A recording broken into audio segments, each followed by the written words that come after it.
हिलाली साहब को शामिल गुफ्तगू कर लूं। हिलाली साहब, आपको क्या समझ आता है? एक चीज तो बड़ी क्लियर लग रही है कि पहले अगले दौर के अंदर कोई हल्का फुल्का सा पर्दा, कुछ साइबा रखा जाता था, कोशिश की जाती थी कि आराम पसे पर्दा कुछ चीजें चल रही होती थी।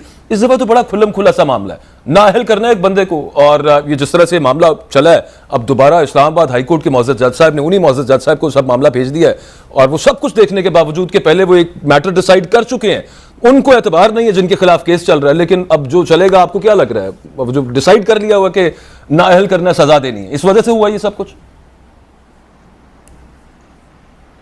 देखिए, मैं समझता हूं ये एक डिसग्रेसफुल एपिसोड है। मैं समझता हूं जितने पाकिस्तानी कोर्ट्स, पाकिस्तानी जजेस और स्ट्रक्चर को इससे इतना बुरा नाम मिला होगा पूरी दुनिया में। पहले तो इस जज जो एक इंपॉर्टेंट केस पे आके बैठा हुआ है, उसकी हरकतें जो उसकी वाइफ ने टेलीविजन पे बताया है, भाई उसकी बीबी ने टेलीविजन पे आके कहा है कि ये चाहता है कि आप इमरान जो ये पीटीआई के लीडर को जेल भेजें और उसके बाद उसको जहर दें। उसकी वाइफ कह रही है, उसके क्या कहते हैं, फेसबुक पे लिखा हुआ है, उसके क्या फीलिंग्स हैं इनके बारे में। तो मैं समझता हूं अगर उसको इतनी गैरत नहीं हुई कि वो खुद स्टेप डाउन करें और कहें कि लोग समझते हैं कि मैं बायस्ड हूं, देयरफॉर मैं स्टेप डाउन कर रहा हूं, कम से कम वो ना करें, तो फिर मेरे ख्याल में हायर कोर्ट का फर्ज बनता है विदाउट गोइंग फर्दर, और इन्वेस्टिगेशंस करने की जरूरत नहीं है। अगर ये लिखा हुआ है और उसकी वाइफ ये कह रही है और पूरे मुल्क में एक स्कैंडल उनका भी रह गया, साथ मुअज़्ज़ज़ chief justice Islamabad high court साहब तीसरी दफा वही मैटर जो कि ये एडिशनल सेशंस जज डिसाइड कर चुके हैं, उन्हीं के पास भेज रहे हैं। उनका भी तो कुछ इस्तदलाल नहीं समझ आता ना कि इस्लामाबाद हाई कोर्ट के मुअज़्ज़ज़ चीफ जस्टिस साहब क्या कह रहे हैं, क्या कर रहे हैं। सिर्फ इन जज साहब का, हुमायूं दिलावर साहब का क्या कहें? सही कहा आपने, 100% बिल्कुल सही कहा आपने। कोई समझ ही नहीं रहा है भाई। यू आस्क एनीबॉडी, और जैसे आपके पैनलिस्ट ने इस वक्त कहा है, वो तो कुछ सुप्रीम कोर्ट के जज को पता चला या किसी ने जिक्र किया कि शायद वो लोग खुश नहीं है आपसे, उसने अपने आप को रिक्यूज करके ही स्टेप डाउन। तो किस किस्म के प्रोसीजर्स हैं हमारे मुल्क में कि इस तरीके के इंसिडेंट को, इस किस्म का फिनोमेना को एड्रेस नहीं किया जा सकता है। और या जब करते हैं तो वही चीज करते हैं which makes us look as a laughing stock. No one cares now कि इवन इफ वो नजर आ रहा है कि ये एक मोटिव है और ये पूरा करना है किसी भी तौर के ऊपर। मैं जरा शायख उस्मानी साहब को भी साथ हमारे साथ लाइन पे गुफ्तगू में शामिल करते हैं, बल्कि नहीं है अभी उनको कॉल मिल रही है।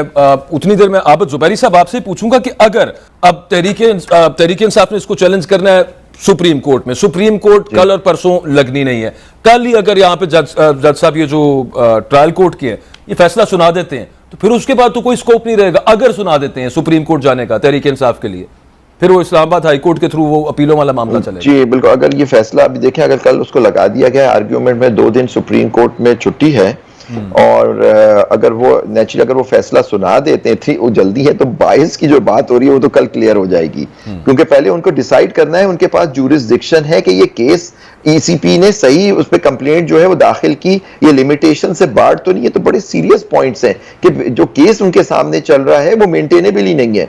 अगर पहले उसकी मेंटेनेबिलिटी पे उनको फैसला देना है, अगर वो कल ही 2 मिनट में उसका फैसला कर देते हैं तो क्लियर हो रहा है। और बाकी मैं भी बात से हिलाली साहब क्यों करूंगा कि तीसरी दफा वही हाई कोर्ट केस वापस इन्हीं जज के पास भेज रहा है, ये समझ नहीं आ रहा कि और भी इतने जजेस मौजूद हैं। एक पार्टी कह रही है कि जी मुझे इस पे एतमाद नहीं जिस तरह से वो कंडक्ट कर रहे हैं, और देखिए अगर ये नहीं होता कि मतलब अगर कोई ठोस बात वो कर रहे हैं तो फिर तो ये बात केस बनता है कि उसको वहां से ट्रांसफर किया जाए, किसी ऐसे जज के पास जाए। देखिए केस को तेज चलाना या नहीं चलाना वो बाइस नहीं दिखाता, क्योंकि केस हमारी यहाँ शिकायत यही होती है केस चलते नहीं है, तो केस चले। लेकिन अगर जैसे अभी और बात की कि उस जज की बीवी ने भी ये जोजा ने भी ये बात की भी है कि वो ये बात हो रही है जो मेरे इल्म में नहीं है, तो ये तो बड़ा सीरियस मामला है जो अभी हलाली साहब ने ये बात की।